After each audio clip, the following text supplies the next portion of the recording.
ಸುಪ್ರತ ಮಹಾರಾಜರು ಇದನ್ನ ಮುಂದುವರಿಸಿ ಅವ್ರು ಹೇಳ್ತಾ ಇರೋದೆ, ಹೀಗಿರೋದ್ರಿಂದ ನನಗೆ ನೀವೆಲ್ಲ ಆಶೀರ್ವದಿಸಿ. ಹೀಗಿರೋದ್ರಿಂದ ಅಂದ್ರೆ ಅವರು ಶುದ್ಧ ಭಕ್ತರ ಸೇವೆ, ಅವರ ಆ ಮಹತ್ವವನ್ನು ಅದೆಲ್ಲರಿಗೂ ತಿಳಿಸ್ಕೊಟ್ಟು ಅವರು ನನಗೂ ಈ ಜೀವನಾದ್ಯಂತ ಆ ರೀತಿ ಆ ಭಾಗ್ಯ ಇರಲಿ. ಆ ಶುದ್ಧ ಭಕ್ತರು ವೈಷ್ಣವರ ಪಾದಧೂಳಿ ನನ್ನ ತಲೆ ಮೇಲೆ ಸದಾ ಜೀವನ ಪರ್ಯಂತ ಇರಬೇಕು ಅಂತ ಕೇಳ್ಕೊಳ್ತಾ ಇದ್ದಾರೆ. ಸೊ ನಿನ್ನೆ ನಾವು ನೋಡ್ತಾ ಇದ್ದಿದ್ದು, ನಿನ್ನೆ ಅದ್ವೈತ ಆಚಾರ್ಯರು ಹರಿದಾಸ್ ಠಾಕೂರ್ ಅವರಿಗೆ ಆ ಶ್ರಾದ್ದ ಪಾತ್ರವನ್ನು ಕೊಟ್ರು ಅಂತ ಕೇಳ್ತಾ ಇದ್ದೀವಿ ನಾವು. ಸೊ ಆಗ ಅವ್ರಿಗೂ ಕನ್ವಿನ್ಸ್ ಮಾಡಿಸಿದ್ರು. ಹರಿದಾಸ್ ಠಾಕೂರ್ ಗೊತ್ತು, ಆದ್ರೂ ಕೂಡ ಇವರು ಕೂಡ ಅದ್ವೈತಾಚಾರ್ಯರು ಅವ್ರನ್ನ ಬೇರೆ ಬೇರೆ ಶಾಸ್ತ್ರದ ಉಲ್ಲೇಖದಿಂದ ಅವರು ಕನ್ವಿನ್ಸ್ ಮಾಡ್ತಾರೆ. ಸೊ ಅದನ್ನ ಸ್ವಲ್ಪ ನೋಡೋಣ.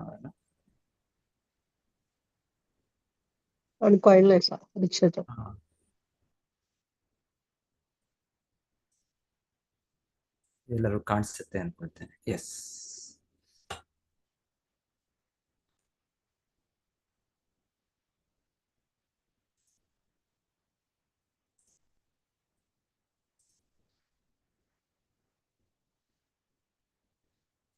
ಕಾಣಿಸ್ತದೆ ಪ್ರಭು. ಅದ್ವೈತ ಆಚಾರ್ಯರು ಹೇಳ್ತಾರೆ ಹರಿದಾಸ್ ಠಾಕೂರ್ಗೆ, ನಿಮಗೆ ಊಟ ಹಾಕುವುದು 10 ಲಕ್ಷ ಬ್ರಾಹ್ಮಣರಿಗೆ ಊಟ ಹಾಕಿದಂತೆ ಎಂದು ಅದ್ವೈತ ಆಚಾರ್ಯರು ಹೇಳಿದರು. ಚೈತನ್ಯ ಚರಿತಾಮೃತ ಅಂತ್ಯಲೀಲಾ 3ನೇ ಅಧ್ಯಾಯದಲ್ಲಿ ಬರುತ್ತೆ, 222 ಶ್ಲೋಕ. ಆದ್ದರಿಂದ ಈ ಶ್ರಾದ್ದ ಪಾತ್ರವನ್ನು ಸ್ವೀಕರಿಸಿ, ಹೀಗೆ ಅದ್ವೈತ ಆಚಾರ್ಯರು ಅವರನ್ನು ಊಟ ಮಾಡಿಸಿದರು. ಸುಶೀಲ ಪ್ರಭುಪಾದರ ಭಾವಾರ್ಥ: ಶ್ರಾದ್ದ ಎಂದರೆ ವರ್ಷ ಅಥವಾ ತಿಂಗಳಿನ ಒಂದು ನಿರ್ದಿಷ್ಟ ದಿನಾಂಕದಂದು ಪೂರ್ವಜರಿಗೆ ಅರ್ಪಿಸುವ ಪ್ರಸಾದ. ನಂತರ ಪೂರ್ವಜರಿಗೆ ಅರ್ಪಿಸುವ ಶ್ರಾದ್ದ ಪಾತ್ರ ಅಥವಾ ತಟ್ಟೆಯನ್ನು ಸಮಾಜದ ಅತ್ಯುತ್ತಮ ಬ್ರಾಹ್ಮಣರಿಗೆ ಅರ್ಪಿಸಲಾಗುತ್ತದೆ. ಶ್ರಾದ್ದ ಪಾತ್ರವನ್ನು ಬೇರೆ ಯಾವುದೇ ಬ್ರಾಹ್ಮಣರಿಗೆ ಅರ್ಪಿಸುವ ಬದಲು ಅದ್ವೈತ ಆಚಾರ್ಯರು ಹರಿದಾಸ ಠಾಕೂರರನ್ನು ಯಾವುದೇ ಪ್ರಮುಖ ಬ್ರಾಹ್ಮಣರಿಗಿಂತ ಶ್ರೇಷ್ಠರೆಂದು ಪರಿಗಣಿಸಿ ಅವರಿಗೆ ಅರ್ಪಿಸಿದರು. ಶ್ರೀ ಅದ್ವೈತ ಆಚಾರ್ಯರ ಈ ಕೃತ್ಯವು ಹರಿದಾಸ ಠಾಕೂರರು ಯಾವಾಗಲೂ ಅಲೌಕಿಕ ಸ್ಥಾನದಲ್ಲಿದ್ದರು ಮತ್ತು ಆದ್ದರಿಂದ ಅವರು ಯಾವಾಗಲೂ ಅತ್ಯಂತ ಶ್ರೇಷ್ಠ ಬ್ರಾಹ್ಮಣರಿಗಿಂತಲೂ ಶ್ರೇಷ್ಠರಾಗಿದ್ದರು ಎಂಬುದನ್ನು ಸಾಬೀತುಪಡಿಸುತ್ತದೆ. ಏಕೆಂದರೆ ಅವರು ಭೌತಿಕ ಪ್ರಪಂಚದ ಒಳ್ಳೆಯತನದ ಸ್ಥಿತಿಗಿಂತ ಮೇಲಿದ್ದರು. ಮೋಡ್ ಆಫ್ ಗುಡ್ನೆಸ್, ಸತ್ವಗುಣಕ್ಕಿಂತ ಮೇಲಿದ್ದರು. ಶ್ರೀಲ ಭಕ್ತಿ ಸಿದ್ಧಾಂತ ಸರಸ್ವತಿ ಠಾಕೂರರು ಈ ಸಂಬಂಧದಲ್ಲಿ ಗರುಡ ಪುರಾಣದಿಂದ ಈ ಕೆಳಗಿನ ಹೇಳಿಕೆಯನ್ನು ಉಲ್ಲೇಖಿಸಿದ್ದಾರೆ. ಸೊ ಗರುಡ ಪುರಾಣ ಏನ್ ಹೇಳುತ್ತೆ, ಅರ್ಧ ಇಂಗ್ಲಿಷ್ ಅರ್ಧ ಕನ್ನಡದಲ್ಲಾಗಿದೆ. ಬ್ರಹ್ಮಾಣಾಂ ಸಹಸ್ರೇಭ್ಯ ಸತ್ರಯಾಜಿ ವಿಶಿಷ್ಯತೆ, ಸತ್ರಯಾಜಿ ಸಹಸ್ರೇಭ್ಯ ಸರ್ವ ವೇದಾಂತ ಪಾರಗಃ, ಸರ್ವ ವೇದಾಂತ ವಿತ್ ಕೋಟ್ಯ ವಿಷ್ಣು ಭಕ್ತೋ ವಿಶಿಷ್ಯತೆ, ವೈಷ್ಣವಾನಾಂ ಸಹಸ್ರೇಭ್ಯ ಏಕಾಂತ್ಯ ಏಕೋ ವಿಶಿಷ್ಯತೆ.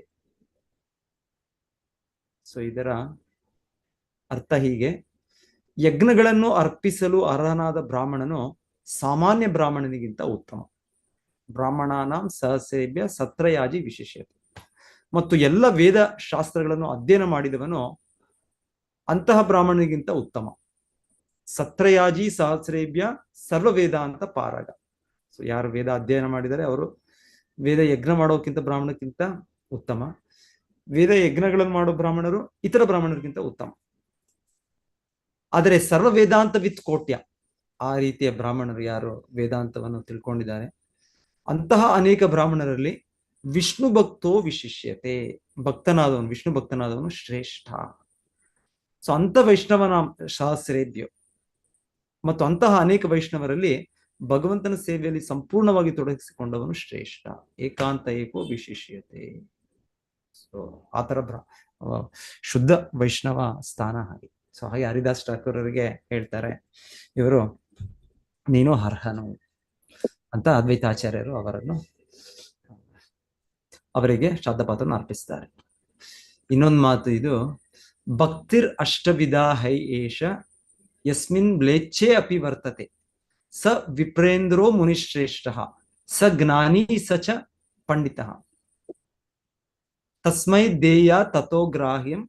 ಇಂಗ್ಲಿಷ್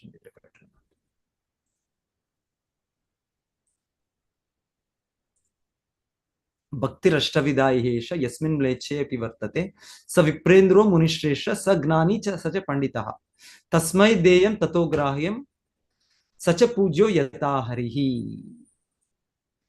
ಹಲವು ರೀತಿಯ ಭಕ್ತರಿದ್ದಾರೆ, ಆದರೆ ಮ್ಲೇಚ್ಛರು ಅಥವಾ ಯವನರ ಕುಟುಂಬದಿಂದ ಬರುವ ವೈಷ್ಣವನು ಕೂಡ ವೈಷ್ಣವ ತತ್ವಶಾಸ್ತ್ರವನ್ನು ತಿಳಿದಿದ್ದರೆ ಅವನು ಜ್ಞಾನದಲ್ಲಿ ಸಂಪೂರ್ಣ ವಿದ್ವಾಂಸನೆಂದು ತಿಳಿಯಲಾಗುತ್ತದೆ. ಆದ್ದರಿಂದ ಅವನಿಗೆ ದಾನ ನೀಡಬೇಕು, ಏಕೆಂದರೆ ಅಂತಹ ವೈಷ್ಣವನು ದೇವೋತ್ತಮ ಪರಮಪುರುಷನಂತೆಯೇ ಪೂಜನೀಯ. ತಸ್ಮೈ ದೇಯೋ ತಥಗ್ರಾಹ್ಯಂ ಸಚ ಪೂಜ್ಯೋ ಯಥಾಹರಿಹಿ. ಯಥಾಹರಿ, ಹೇಗೆ ಭಗವಂತನು ಪೂಜನೀಯನೋ ಹಾಗೆ ಅಂತ ಶುದ್ಧ ಭಕ್ತನು ಕೂಡ ಪೂಜನೀಯನು. ಇದು ಯಾವುದ್ರಲ್ಲಿ ಇದು ಕೂಡ ಮೋಸ್ಟ್ಲಿ ಇದು ಹರಿಭಕ್ತಿ ವಿಲಾಸ ಇರ್ಬೇಕಿದೆಲ್ಲ. ಓಕೆ. ನಮೇ ಭಕ್ತ ಚತುರ್ವೇದಿ, ನಮೇ ಅಭಕ್ತ, ನಮೇ ಅಭಕ್ತ ಚತುರ್ವೇದಿ ಮದ್ಭಕ್ತ ಶ್ವಪಚ ಪ್ರಿಯ ತಸ್ಮೈ ದೇಯಂ ತಥೋಗ್ರಾಹ್ಯಂ ಸಚ ಪೂಜ್ಯೋ ಯಥಾಹ್ಯಹಂ. ಸೊ ಭಗವಂತನ ಹೇಳ್ತಾ ಇರೋದು ಈ ಮಾತು, ಕೃಷ್ಣನ ಹೇಳ್ತಾ ಇರೋದು. ಹೀಗೆ ಶ್ರೀಕೃಷ್ಣನು ಹೇಳುತ್ತಾನೆ, ಭಕ್ತನಲ್ಲದವನು ಬ್ರಾಹ್ಮಣ ಕುಟುಂಬದಿಂದ ಬಂದಿದ್ದರೂ ನಮೇ ಅಭಕ್ತ ಚತುರ್ವೇದಿ. ಚತುರ್ವೇದಿ 4 ವೇದಗಳನ್ನ ತಿಳಿದಿದ್ದಾನೆ ಬ್ರಾಹ್ಮಣನ, ಆದ್ರೆ ಅಭಕ್ತನು, ಕೃಷ್ಣನ ಭಕ್ತನಲ್ಲ. ಮತ್ತು ವೇದಗಳನ್ನು ಅಧ್ಯಯನ ಮಾಡುವುದರಲ್ಲಿ ಪರಿಣತನಾಗಿದ್ದರೂ ಅವನು ನನಗೆ ತುಂಬಾ ಪ್ರಿಯನಲ್ಲ.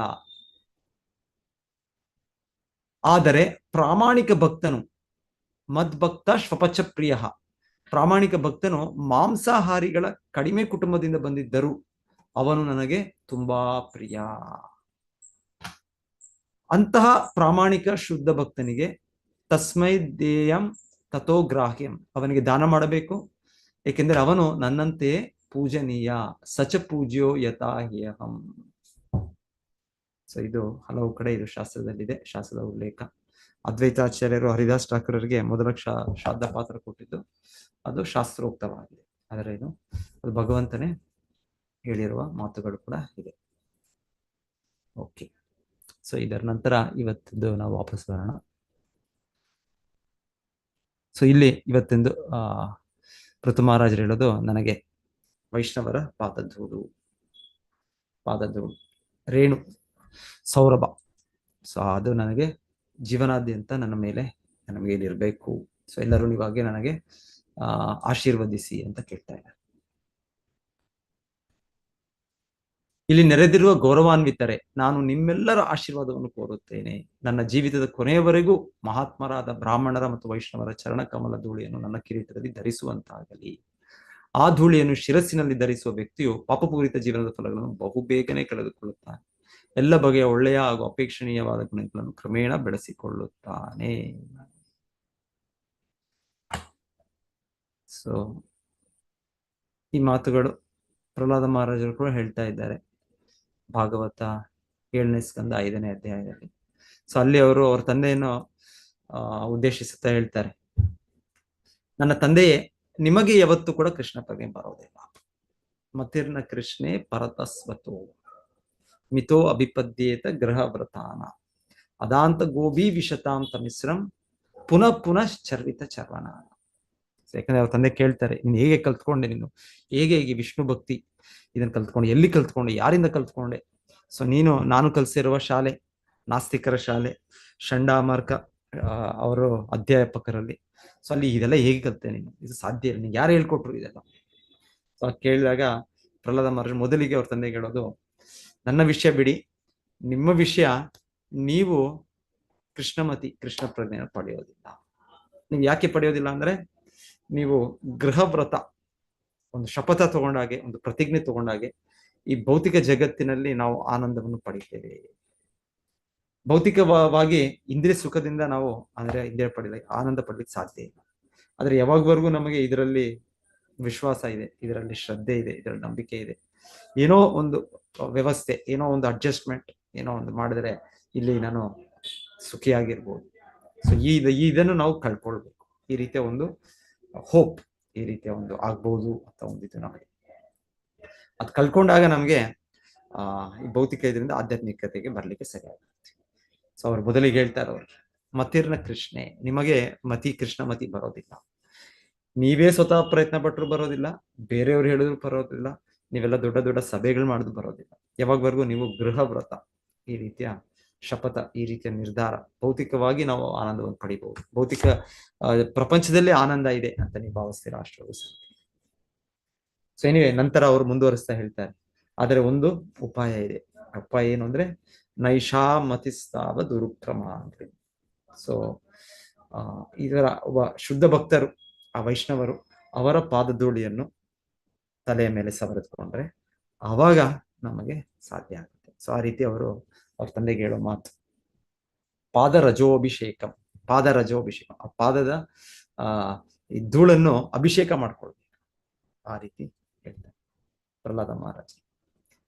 ಸೊ ಇಲ್ಲಿ ಪೃಥು ಮಹಾರಾಜರು ಕೂಡ ಅದೇ ಹೇಳ್ತಾ ಇದ್ದಾರೆ. ಸೊ ಶಾಸ್ತ್ರದಲ್ಲಿ ಇದು ಮತ್ತೆ ಮತ್ತೆ ಮತ್ತೆ ನಮಗೆ ಇದು ಮಾರ್ಗದರ್ಶನ ಕೊಡ್ತಾ ಇರೋದು. ಎಲ್ಲ ದೊಡ್ಡ ದೊಡ್ಡ ಆಚಾರ್ಯರು, ಶುದ್ಧ ಭಕ್ತರು ಎಲ್ಲರೂ ಒಂದೇ ಹೇಳ್ತಾ ಇದ್ದಾರೆ, ಎಲ್ಲರೂ ಒಂದೇ ಹೇಳ್ತಾರೆ. ಸೊ ನಮಗೆ ಈ ಘಟನೆಗಳು ಹಲವು ಕಡೆ ಕೇಳ್ತೇವೆ ಈ ತರ. ನನಗೆ ಒಂದು ಕಡೆ ನೆನಪು ಬರೋದಂದ್ರೆ ಮಾಧವೇಂದ್ರ ಪುರಿಗಳು. ಸೊ ಮಾಧವೇಂದ್ರ ಪುರಿಗಳು ಹೇಳ್ತಾರೆ, ಅವರು ಶುದ್ಧ ಭಕ್ತರು, ಅವರು ಭಗವಂತನ ಆದೇಶದ ಮೇಲೆ ಮತ್ತೆ ಅವರು ಜಗನ್ನಾಥ್ ಪುರಿ ಕಡೆಗೆ ಬರ್ತಾರೆ. ಅವರು ಬಂದಾಗ ಬರೋ ದಾರಿಯಲ್ಲಿ ಕ್ಷೀರಚೋರ ಗೋಪಿನಾಥ ರೇಮುಣ, ಅಲ್ಲಿ ಅವರ ಒಂದು ಇದಾಗುತ್ತೆ. ಅವರಿಗೆ ಭಗವಂತನು ಅವರಿಗೋಸ್ಕರ ಅವರ ಸ್ವೀಟ್ ರೈಸ್ ಅದನ್ನು ಭಗವಂತನ ಮಡಿಕೆಯನ್ನು ಅವರಿಗೋಸ್ಕರ ಕರೀತಾರೆ. ಕ್ಷೀರಚೋರ ಅಂತ ಭಗವಂತನು ಫೇಮಸ್ ಆಗ್ತಾನೆ, ಅದರಿಂದ ಕ್ಷೀರಚೋರ ಗೋಪಿನಾಥ. ಸೊ ಅದಾದ್ಮೇಲೆ ಹೇಳ್ತಾರೆ, ಚಟುವಟಿಕೆ ಆದ್ಮೇಲೆ ಇವರಿಗೋಸ್ಕರ, ಮಾಧವೇಂದ್ರ ಪುರಿಗೋಸ್ಕರ ಅವರು ಯಾರು ಭಗವಂತನು, ಗೋಪಿನಾಥನು ಅವರು ಕಳ್ಳನಾಗಿ ಭಗವಂತನು ಆ ತರ ಕ್ಷೀರವನ್ನು ಚೋರ ಮಾಡಿದ್ರು. ಅದಾದ್ಮೇಲೆ ಆ ದಿವಸ ರಾತ್ರಿನೇ ಮಾಧವೇಂದ್ರ ಪುರಿ ಅಲ್ಲಿಂದ ಹೊರಟೋಗ್ಬಿಡ್ತಾರೆ. ಯಾಕಂದ್ರೆ ಮಾಧವೇಂದ್ರ ಪುರಿಗೆ ಈ ವಿಷಯ ತಿಳಿದ್ರೆ ಈ ಊರಿನ ಜನರು ಬಂದು ನನ್ನನ್ನು ತುಂಬಾ ಇದು ಮಾಡ್ತಾರೆ. ಸೊ ಅಂತ ಅವರು ಅಲ್ಲಿಂದ ರಾತ್ರೋರಾತ್ರಿ ಪಲಾಯನ. ಆದ್ರೆ ಹೇಳ್ತಾರೆ, ಮರುದಿನ ಆ ಜನರಿಗೆ ವಿಷಯ ಗೊತ್ತಾಗುತ್ತೆ, ಈ ರೀತಿ ಭಗವಂತನು ಇವರಿಗೋಸ್ಕರ ಈ ರೀತಿ ಆ ಕ್ಷೀರವನ್ನು ಭಗವಂತನು ಕದ್ದಿದ್ದಾನೆ.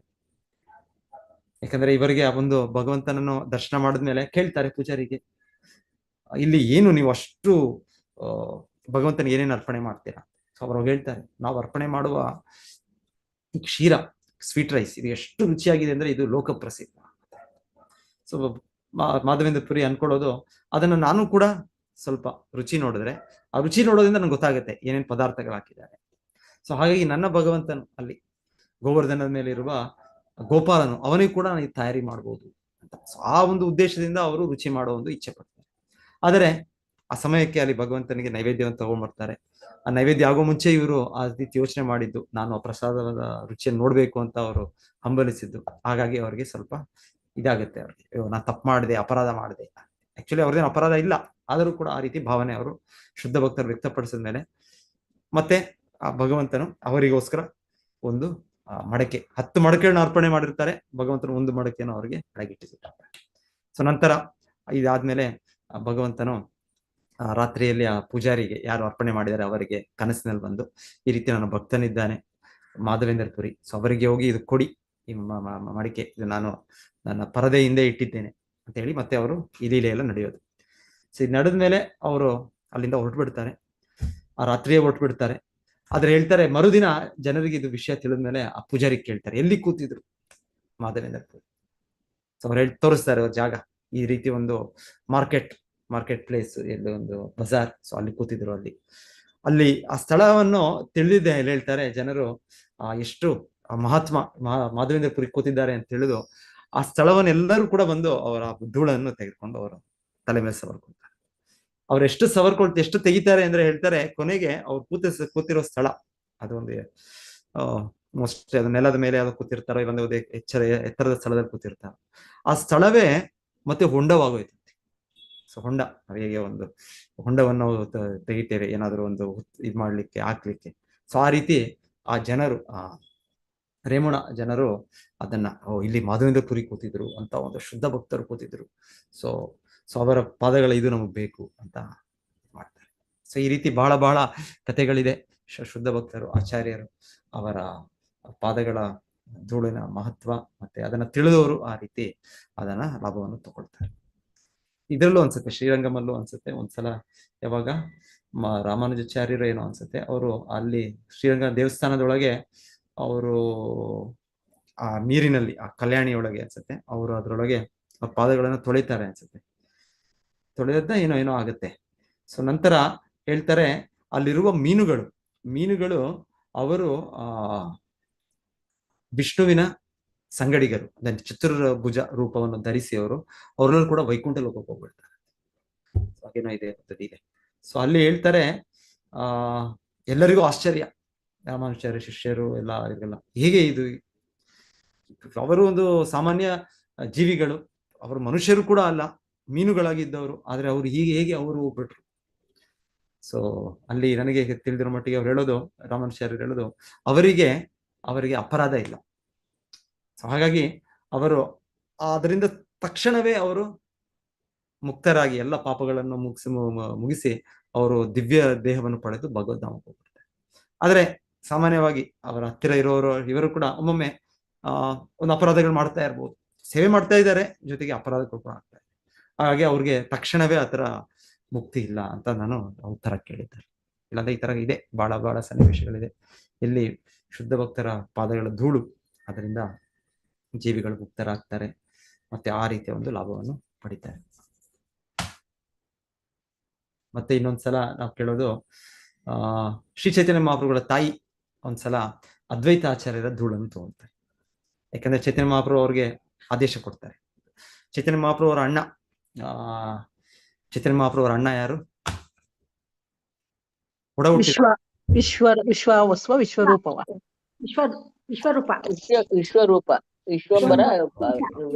ಚೈತನ್ಯ ಮಹಾಪ್ರಭು ಹೆಸರೇನಿದ್ದದ್ದು? ಇನ್ನೊಂದು ಹೆಸರು ಮೊದಲು ಸೊ ವಿಶ್ವರೂಪ ಚೈತನ್ಯ ಮಹಾಪ್ರಭು ಹಿರಿಯ ಅಣ್ಣ. ಸೊ ಹೇಳ್ತಾರೆ ಅವರು ಅದ್ವೈತ ಆಚಾರ್ಯರಿಂದ ಅವರು ಶಿಕ್ಷಣ ಪಡಿತಾ ಇರ್ತಾರೆ. ಸೊ ನಂತರ ಅನ್ಸುತ್ತೆ ಒಂದು ಸಮಯದಲ್ಲಿ ಚೈತನ್ಯ ಮಹಾಪ್ರಭು ತಂದೆ ಮತ್ತೆ ತಾಯಿ ಇದ್ ಮಾಡ್ತಾ ಇರ್ತಾರೆ, ವ್ಯವಸ್ಥೆ ಮಾಡ್ತಾ ಇರ್ತಾರೆ, ವಿಶ್ವರೂಪನಿಗೆ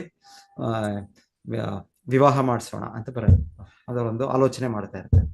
ಆದ್ರೆ ವಿಶ್ವರೂಪ ಏನ್ ಮಾಡ್ತಾರೆ ಹೇಳ್ತಾರೆ, ಅದನ್ನು ತಿಳಿದೇ ಅವ್ರು ಹೋಗಿ ಸನ್ಯಾಸ ಸ್ವೀಕರಿಸ್ತಾರೆ. ಸೊ ಹಾಗೆ ಹೇಳ್ತಾರೆ, ಆಗ ಇವರು ಯಾರು ಚೈತನ್ಯ ಮಹಾಪ್ರಭು ತಂದೆ ಅಲ್ಲ, ತಾಯಿ ಪ್ರತ್ಯೇಕವಾಗಿ ಅವರು ಅದ್ವೈತಾಚಾರ್ಯರಿಂದ ಪಾಠ ಕಲಿತಾ ಇದ್ರು. ಹಾಗಾಗಿ ಅವರಿಂದ ಪ್ರಭಾವಿತರಾಗಿ ಈಗ ಮಾಡ್ಬಿಟ್ರು ಅಂತ ಅವ್ರ ಮನಸ್ಸಲ್ಲಿ ಒಂದು ಇದಿರುತ್ತೆ. ಎನಿವೆ ಆ ಸನ್ನಿವೇಶದಲ್ಲಿ ಚೈತನ್ಯ ಮಹಾಪ್ರಭು ಕೂಡ ಅವ್ರ ತಂದೆ ತಾಯಿಗೆ ಹೇಳ್ತಾರೆ, ನೀವು ಇದು ಮಾಡ್ಕೊಳ್ಬೇಡಿ, ನೀವು ಏನು ಅದ್ರ ಬಗ್ಗೆ ಚಿಂತಿಸಬೇಡಿ, ನಾನು ನಿಮ್ಮ ಸೇವೆ ಮಾಡ್ತೇನೆ. ಸೊ ಅಂತ ಚೈತನ್ಯ ಮಹಾಪ್ರಭು ಚಿಕ್ಕ ಬಾಲಕನಾಗಿದ್ರು, ಆಗ ನಿಮಾಯ್ ಪಂಡಿತ್ ಆಗಿದ್ರು, ಅವ್ರನ್ನ ಸಾಂತ್ವನ ಮಾಡ್ತಾರೆ ಚೈತನ್ಯ ಮಹಾಪ್ರಭು. ಆದರೂ ಹೇಳ್ತಾರೆ ಆ ಸನ್ನಿವೇಶ ನಂತರ ಅವ್ರ ತಾಯಿ ಶಚಿದೇವಿಯಲ್ಲಿ ಎಲ್ಲೋ ಒಂದ್ ಕಡೆ ಇರುತ್ತೆ, ಇವರೇ ಕಾರಣ, ಅದ್ವೈತಾಚಾರ್ಯರೇನು ಕಾರಣ ಅಲ್ಲ, ವಿಶ್ವರೂಪ ಅವರು ಆ ರೀತಿ ಅವರು ಪ್ರೇರೇಪಣೆಯಿಂದ ಅವರು ಸನ್ಯಾಸತ್ವ ಸ್ವೀಕರಿಸಿ ಹೋಗೋದು. ಆದರೆ ಆ ರೀತಿ ಇರುತ್ತೆ, ಅವ್ರ ಭಾವನೆ ಇರುತ್ತೆ. ಸೊ ಚೈತನ್ಯ ಮಹಾಪ್ರಭುಗೆ ಇದು ಗೊತ್ತಿರುತ್ತೆ, ನಮ್ಮ ತಾಯಿ ಈ ತರ ಅಪರಾಧ ಮಾಡಿದ್ದಾರೆ, ಅಪರಾಧ ಭಾವದಲ್ಲಿ ಇದ್ದಾರೆ ಅವರು. ಸೊ ಒಂದು ಸಮಯದಲ್ಲಿ ಚೈತನ್ಯ ಮಹಾಪ್ರಭು ಹೇಳ್ತಾರೆ ಅವರ ತಾಯಿಗೆ, ನೀನು ಅದ್ವೈತ ಆಚಾರ್ಯರ ಪಾದಧೂಳಿಯನ್ನು ತೆಗೊಳ್ಬೇಕು, ಆ ತೆಗೊಳ್ಳೋದ್ರಿಂದ ನಿನ್ನ ಇದನ್ನು ಏನೋ ನಿನ್ನ ಮಾಡಿರೋ ಅಪರಾಧವು ಕ್ಷಮೆ ಆಗತ್ತೆ ಅಂತ. ಸೊ ಅದ್ವೈತಾಚಾರ್ಯರು ಆದ್ರೆ ಕೊಡೋದಿಲ್ಲ. ಅದ್ವೈತಾಚಾರ್ಯರು ಅವರು ಯಾವಾಗ್ಲೂ ಶಚಿದೇವಿ ಅಂದ್ರೆ ಚೈತನ್ಯ ಮಹಾಪ್ರಭು ತಾಯಿ ಅಂದ್ರೆ ಅವರು ಕೂಡ ಆ ರೀತಿ ಗೌರವಿಸ್ತಾ ಇರ್ತಾರೆ ಅವಾಗ. ಸೊ ಅವರಿಗೆ ಏಕೆ ಅವರು ಪಾದಧೂಳು ಕೊಡ್ತಾರೆ. ಸೊ ಒಂದು ಸನ್ನಿವೇಶದಲ್ಲೇ ಆಗುತ್ತೆ ಅನ್ಸುತ್ತೆ, ಅದ್ವೈತಾಚಾರ್ಯರು ತುಂಬಾ ಒಂದು ಸಂಕೀರ್ತನೆ ಚೈತನ್ಯ ಮಹಾಪ್ರಭು ಆಯೋಜಿಸ್ತಾರೆ. ಆ ಸಂಕೀರ್ತನೆ ಆಯೋಜಿಸಿದರಲ್ಲಿ ಅದ್ವೈತಾಚಾರ್ಯರು ತಮ್ಮನ್ನೇ ತಾವು ಮರ್ತೋಗ್ಬಿಟ್ಟು ಅಷ್ಟು ಸಂಕೀರ್ತನೆ ನೃತ್ಯ ಮಾಡ್ತಾ ಇರ್ತಾರೆ. ಮಾಡ್ತಾ ಮೋಸ್ಟ್ಲಿ ಅವರು ಒಂದ್ಸಲ ಮೂರ್ಛೆ ಹೋಗಿ ಬೀಳ್ತಾರೆ ಅನ್ಸುತ್ತೆ. ಅವ್ರು ಬಿದ್ದು ಅವರು ಒಂದು ಮೂರ್ಛಿತ ಸ್ಥಿತಿಯಲ್ಲಿ ಆವಾಗ ಚೈತನ್ಯ ಮಹಾಪ್ರಭು ಹೇಳ್ತಾರೋ ತಾಯಿಗೆ, ಈಗ ಅದ್ವೈತಾಚಾರ್ಯರ ಪಾದದ ಧೂಳನ್ನು ನೀವು ನಿನ್ನ ತಲೆ ಮೇಲೆ ಹಾಕೋ, ಅದರಿಂದ ನಿನ್ನ ಅಪರಾಧವು ಮನ್ನಣೆ ಆಗತ್ತೆ. ಸೊ ಈ ರೀತಿ ಇದೆ, ಈ ರೀತಿ ಸೊ ಅಲ್ಲಿ ಹೇಳ್ತಾರಲ್ಲಿ. ಸೊ ಚೈತನ್ಯ ಮಹಾಪ್ರಭು ತಾಯಿ ಆದರೂ ಕೂಡ ಅವರು ಕೂಡ ಅಲ್ಲಿ ಮನ್ನಣೆಯನ್ನು ತಗೊಳ್ಬೇಕು.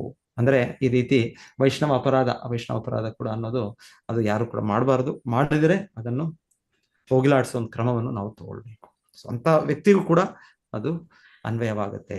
ಸೊ ಆ ರೀತಿ ನಾವು ಏನೋ ನಮಗೆ ಒಂದು ಪಾಠ ಇದು. ಭಗವಂತನ ತಾಯಿಯೇ ಶಚಿದೇವಿ, ಆದರೂ ಕೂಡ ಆ ರೀತಿ ಅವರು ಭಾವನೆ ಮಾಡಿದ್ರಿಂದ ಅವರು ಕೂಡ ಆ ತರ ಕ್ರಮವನ್ನು ತಗೊಳ್ಬೇಕಾಯ್ತು. ಸೊ ಯಾರಿಗೆ ಇನ್ನೇನಾದ್ರು ನೆನಪು ಬರುತ್ತಾ ಈ ತರ ಪಾದಧೂಳು,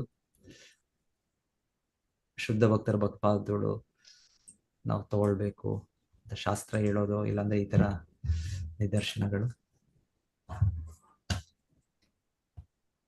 ಶುದ್ಧ ಭಕ್ತರದ್ದು ಗೊತ್ತಿಲ್ಲ, ಅಕ್ರೂರ ನೋಡಿ ಪಾದ ನೋಡಿ ನಮಸ್ಕಾರ ಮಾಡ್ತಾರೆ. ಅಕ್ರೂರ ಹಾ ಅಲ್ಲ, ಅವರು ಭಗವಂತನ ಪಾದಧೂಳೆ ಅಲ್ಲಿ ಬೃಂದಾವನದಲ್ಲಿ ಅದನ್ನ ನೋಡ್ತಾನೆ ಅವ್ರು ಅದ್ರ ಮೇಲೆ ಅವರು ಹೊರಳು ಬಿಡ್ತಾರೆ ಅವ್ರ ಆತ ಅವರ ಗೋಪಿಕೆಯರ್ದು ಬ್ರಹ್ಮದೇವರು ಪ್ರಾರ್ಥನೆ ಮಾಡ್ತಾರಲ್ಲ, ಅವರು ಅಪರಾಧ ಮಾಡಿದ್ಮೇಲೆ ಬ್ರಹ್ಮ ವಿಮೋಹನ ಲೀಲಾ ಆದ್ಮೇಲೆ ಕೃಷ್ಣನಿಗೆ ಅವ್ರು ಪ್ರಾರ್ಥನೆ ಮಾಡೋದು, ನನಗೆ ಅಟ್ಲೀಸ್ಟ್ ನನಗೆ ಮುಂದೆ ಈ ತರ ಬ್ರಹ್ಮನ ಸ್ಥಾನ ಬೇಡ, ನನಗೆ ವೃಂದಾವನದ ಒಂದು ಹುಲ್ಲು ಆಗಿ ನನಗೆ ಒಂದು ಸ್ಥಿತಿ ಸಿಗ್ಲಿ, ನನಗೆ ಒಂದು ಜನ್ಮ ಸಿಗ್ಲಿ. ಉದ್ದವ ಹೇಳ್ತಾರೆ, ಅವರು ಹಾಗೆ ಕೇಳ್ತಾರೆ, ಉದ್ದವನು ಹಾಗೆ ಕೇಳಿದ್ದಾರೆ, ಬ್ರಹ್ಮನು ಕೂಡ ಹಾಗೆ ಕೇಳಿದ್ದಾರೆ. ಬ್ರಹ್ಮನು ಹಾಗೆ ಕೇಳ್ತಾರೆ, ನನಗೆ ಅಲ್ಲಿ ಒಂದು ಹುಲ್ಲಾಗಿ ಜನ್ಮ ಸಿಕ್ಕಿದ್ರೆ ಅವಾಗ ಅಲ್ಲಿ ಎಲ್ಲ ವೃಂದಾವನವಾಸಿಗಳು ಗೋಪಿಕೆಯರು ಎಲ್ಲರೂ ಸೇರಿದಂತೆ ಅವರ ಪಾದಧೂಳಿ ನನ್ನ ತಲೆ ಮೇಲೆ ಬರುತ್ತೆ. ಸೊ ಆ ರೀತಿ ಜನ್ಮವನ್ನು ನನಗೆ ಕೊಡಿ ಅಂತ ಬ್ರಹ್ಮದೇವರು ಕೂಡ ಕೇಳ್ತಾರೆ. ಇದು ಭಾಗವತದಲ್ಲೇ ಇದೆ, ಮುಂದೆ ಬರುತ್ತೆ 10ನೇ ಸ್ಕಂದದಲ್ಲಿ. ಬ್ರಹ್ಮ ವಿಮೋಹನದಲ್ಲಿ ಇಲ್ಲ ನಂತರ ಅವ್ರಿಗೂ ಕೂಡ ಅವರ ಅಪರಾಧ ಗುರ್ತಾಗುತ್ತೆ, ತಪ್ಪು ಮಾಡಿದೆ ನಾನು, ಈ ತರ ಅಪರಾಧ ಮಾಡಿದ್ದು, ಕೃಷ್ಣನಿಗೆ ಈ ತರ ಪರೀಕ್ಷೆ ಮಾಡೋಕೆ ಬಂದೆ ನಾನು. ಸೊ ಆ ಪ್ರಾರ್ಥನೆಗಳಲ್ಲಿ ಇದು ಒಂದು ಕೂಡ ಅವ್ರು ಸಲ್ಲಿಸ್ತಾರೆ. ಆಮೇಲೆ ಮತ್ತೆ ಪ್ರಾರ್ಥನೆ ಮುಂದುವರಿಸ್ತಾರೆ ಅವರು, ಅಕಸ್ಮಾತ್ ನಾನು ವೃಂದಾವನದ ಒಳಗೆ ಜನ್ಮ ತಗೊಳ್ಳಿಕ್ಕೆ ನನಗೆ ಅರ್ಹತೆ ಇಲ್ಲ ಅಂದ್ರೆ ಅಟ್ಲೀಸ್ಟ್ ಹೊರಗೆ ವೃಂದಾವನದ ಏನೋ ಅದೇ ಗಡಿ ಪ್ರದೇಶ ಇದೆ, ಬಾರ್ಡರ್, ಅದಕ್ಕೆ ಜಸ್ಟ್ ಹೊರಗಾದ್ರೂ ನಾನು ಹುಟ್ಲಿ, ನಾನು ಹಾಗಾದ್ರೂ ಒಮ್ಮೊಮ್ಮೆ ವೃಂದಾವನ ವಾಸಿಗಳು ಹೊರಗೆ ಬರ್ತಾರೆ, ಹಾಗೆ ಹೊರಗೆ ಬಂದಾಗಾದ್ರೂ ನನ್ನ ತಲೆ ಮೇಲೆ ಅವರ ಪಾದಗಳ ಧೂಳನ್ನು ನಾನು ಸ್ಪರ್ಶಿಸಬಹುದು. ಸೊ ಹಾಗೆ ಆ ರೀತಿ ಜನ್ಮ ನಂಗೆ ಸಿಗ್ಲಿ. ಕೃಷ್ಣನೇ ಮಾಡ್ತಾನಲ್ಲ ಪ್ರಭುಜಿ, ಸುಧಾಮಂದು ಪಾದ ತೊಳೆದು ನೀರನ್ನು ಹಾಕೊಳ್ತಾನೆ, ಪ್ರೋಕ್ಷಣೆ ಮಾಡ್ಕೊಳ್ತಾರೆ. ಒಂದು ಸಲ ಕೃಷ್ಣನೇ ಹೇಳ್ತಾರಲ್ಲ ಇನ್ನೊಂದು ನಾರದರಿಗೆ, ಯಾರು ಉನ್ನತ ಭಕ್ತರು ಅಂತ ಹೇಳಿದ್ರೆ, ಹೌದು ಪ್ರಭುಜಿ, ಯಾರು ಶ್ರೇಷ್ಠರು ಅಂದಾಗ ನನಗೆ ತಲೆನೋವುತ್ತಿದೆ ಅಂತ ಹೇಳ್ತಾರೆ ಭಗವಂತ. ನನ್ನ ಶುದ್ಧ ಭಕ್ತರ ಪಾದದ ಧೂಳನ್ನ ನನಗೆ ಹಚ್ಚಿದ್ರೆ ನನಗೆ ಉಪಶಮನ ಆಗುತ್ತೆ ಅಂತ ಹೇಳಿದಾಗ ನಾರದ ಮಹರ್ಷಿಗಳಿಗೆ ಟೆನ್ಷನ್ ಆಗುತ್ತೆ, ಭಗವಂತನಿಗೆ ತಲೆನೋವ ಅಂತ ಹೇಳಿ. ಆಗ ಗೋಪಿಕಾಸ್ತ್ರೀಯರ ಧೂಳನ್ನ ತಂದು ಇಟ್ಟಾಗ ಅದು ಗೊತ್ತಾಗುತ್ತೆ ಪ್ರಭುಜಿ, ಯಾರು ಶ್ರೇಷ್ಠರು, ನಾವೆಲ್ಲ ಅಲ್ಲ, ಭಗವಂತನ ಒಂದು ನಾಮ ಜಪವನ್ನ ಮಾಡೋರು ಅವರ ಶುದ್ಧ ಭಕ್ತರು ಅಂತ ಹೇಳಿ. ಅದೊಂದು ಸೊ ಆ ಸನ್ನಿವೇಶದಲ್ಲಿ ಮೊದಲಿಗೆ ಕೃಷ್ಣ ಬ್ರಾಹ್ಮಣನ ಹತ್ರ ಹೋಗಿ ಅಂತ ಕಳಿಸ್ತಾರೆ. ಈ ಬ್ರಾಹ್ಮಣ ಅಂದ್ರೆ ಇಲ್ಲಿ ನಾವು ಕೇಳೋದೆಲ್ಲ ಪಾಠನ್ ಯಜನ್ ಯಾಜನ್ ದಾನ ಪ್ರತಿಗಳು ಎಲ್ಲ ಅಷ್ಟು ಸತ್ವಗುಣದಲ್ಲಿದ್ದು ಅಷ್ಟು ಯಜ್ಞ ಹೋಮಗಳೆಲ್ಲ ಮಾಡ್ತಾ ಆ ರೀತಿಯ ಬ್ರಾಹ್ಮಣರು. ಸೊ ಆ ರೀತಿ ಅವ್ರು ಭಕ್ತರೆ. ಅವ್ರ ಹತ್ರ ಮೊದಲಿಗೆ ನಾರದರು ಹೋದ್ರೆ ಅವ್ರು ಹೇಳ್ತಾರೆ, ಇಲ್ಲ ಇಲ್ಲ ಇಲ್ಲ, ಭಗವಂತನಿಗೆ ನಮ್ಮ ಧೂಳನ್ನು ಕೊಡೋದ, ಅದರಿಂದ ನಾವು ಏನು ಸದಾ ನಾವು ನರಕದಲ್ಲಿ ಇರ್ಬೇಕಾಗತ್ತೆ, ನಾವು ಕೊಡೋದಿಲ್ಲ, ನಾವು ಕೊಡೋದಿಲ್ಲ. ಸೊ ವಾಪಸ್ ಬಂದ್ಬಿಡ್ತಾರೆ. ಮತ್ತೆ ಕೃಷ್ಣ ಹೇಳ್ತಾರೆ, ಈಗ ಗೋಪಿಕೆಯರ ಹತ್ರ ಹೋಗಿ. ಸೊ ಹೇಳ್ತಾರೆ, ಗೋಪಿಕೆಯರ ಹತ್ರ ಹೋದಿದ್ದೆ, ನಾರದ ಹೇಳಿದ್ದೆ, ಅವ್ರಿಗೆ ಟೆನ್ಷನ್, ಅವ್ರಿಗೆ ಆತಂಕ, ಕೃಷ್ಣನಿಗೆ ತಲೆನೋವು ಅಂತ.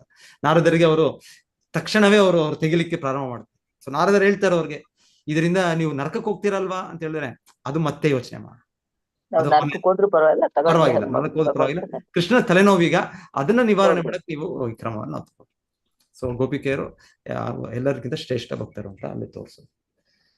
ಪ್ರಭುಜಿ ಇನ್ನೊಂದು ಘಟನೆ ಇದೆ ಅಲ್ವಾ, ಅವರು ಕೃಷ್ಣ ಯಾರನ್ನು ಪೂಜೆ ಮಾಡ್ತೀನಿ ನೀನು ಅಂತ ನಾರದ ಕೇಳ್ತಾರೆ. ಅದಕ್ಕೆ ಅವರು ಹೇಳುದು, ನಾನು ಹೇಳುದಿಲ್ಲ, ಅವ್ರು ಲಾಸ್ಟ್ಗೆ ಹೇಳ್ತಾರೆ ಭಕ್ತರ ಧೂಳಿ ಅದನ್ನು ಪೂಜೆ ಮಾಡುದಂತೆ, ಅವರೊಂದು ಮಡಿಕೆಯಲ್ಲಿ ಇಟ್ಟು ಭಕ್ತರ ಧೂಳಿಯನ್ನು ಪೂಜೆ ಮಾಡುದು ಅಂತ. ಮತ್ತೆ ನೋಡುವಾಗ ಅದು ಇವರದ್ದು ನಾರದರೇ ಪಾದ ಧೂಳಿ ಆಗಿರ್ತದಂತೆ ಅದು. ಇನ್ನೊಂದು ಈ ರಾಮಾನುಚಾರ್ಯರದು ಬರುತ್ತೆ ಅನ್ಸುತ್ತೆ. ಅವರೊಬ್ಬರ ಶಿಷ್ಯರೇ ಯಾರು, ಅವರು ಒಬ್ಬ ಬ್ರಾಹ್ಮಣ. ಸೊ ಅವ್ರು ಬಂದಾಗ ಇವರು ರಾಮಾನುಚಾರ್ಯರು ಹೇಳ್ತಾರೆ, ಅವ್ರು ಕೇಳ್ತಾರೆ ನನ್ನ ಸೇವೆ ಏನು ಅಂತ ಕೇಳ್ತಾರೆ. ರಾಮಾನುಚಾರ್ಯ ಹೇಳ್ತಾರೆ, ಡೈಲಿ ನೀನು ಬರ್ಬೇಕು, ನನ್ನ ಹತ್ರ ಬಂದು ನಿನ್ನ ಪಾದಗಳ ಇದನ್ನು ನಾನು ತೊಳಿತೇನೆ, ಅದನ್ನು ನಾನು ನೀನು ನಿನ್ನ ಇದನ್ನು ನಾನು ಕುಡಿತೇನೆ. ಸೊ ಈ ರೀತಿ ರಾಮಾನುಚಾರ್ಯರು ಮಾಡ್ತಾ ಇದ್ರಂತೆ. ಈ ಒಬ್ಬ ಬ್ರಾಹ್ಮಣನು ಪ್ರತಿ ದಿವಸ ಹಾಗೆ ಅವರು ಬರೋದು. ಅವ್ರು ಆಕ್ಚುಲಿ ಬಂದದ್ದು ರಾಮಾನುಚಾರ್ಯರ ಹತ್ರ ಸೇವೆ ತಗೊಳ್ಳಿಕ್ಕೆ. ರಾಮಾನುಚಾರ್ಯ ಆದೇಶ ಕೊಡ್ತಾನೆ, ನೀನೊಬ್ಬ ಬ್ರಾಹ್ಮಣ, ಹಾಗೆ ನನಗೆ ನೀನು ಈ ರೀತಿ ನಿನ್ನ ಇದನ್ನು ಮಾಡಿ ನಾನು ತಗೊಳ್ತೇನೆ. ಸೊ ಈ ತರ ಎಷ್ಟೋ ದಿವಸಗಳು ನಡೆಯುತ್ತೆ ಅನ್ಸುತ್ತೆ. ನಡೆದ್ಮೇಲೆ ಒಂದ್ ದಿವಸ ರಾಮಾನುಚಾರ್ಯರು ಬೇರೆ ಏನೋ ಕೆಲಸಕ್ಕೆ ಹೋಗ್ಬಿಟ್ಟಿರ್ತಾರೆ, ಬೇರೆ ಏನೋ ಯಾರೋ ಕರೆದಿರ್ತಾರೋ ಇನ್ನೊಂದೇನೋ ಸ್ವಲ್ಪ ಪ್ರಚಾರದ ಏನೋ ಹೋಗಿರ್ತಾರೆ. ಆಗ ಈ ವ್ಯಕ್ತಿ ರಾತ್ರಿ ಆದ್ರೂ ಕೂಡ ರಾಮಾನುಚಾರ್ಯರಿಗೆ ಕಾಯ್ತಾ ಇರ್ತಾರೆ.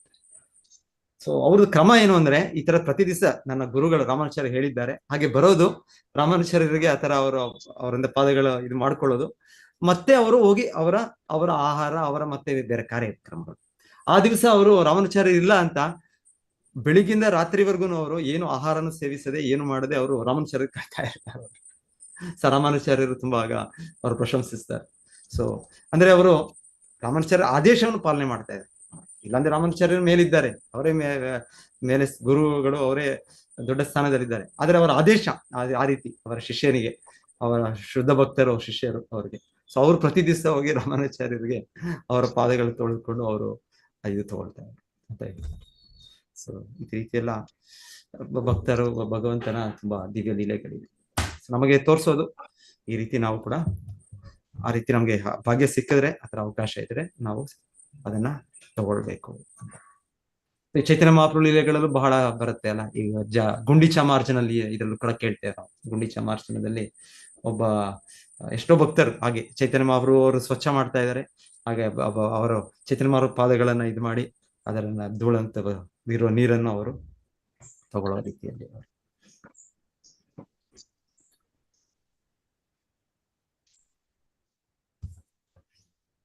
ಓಕೆ, ಹರೇ ಕೃಷ್ಣ.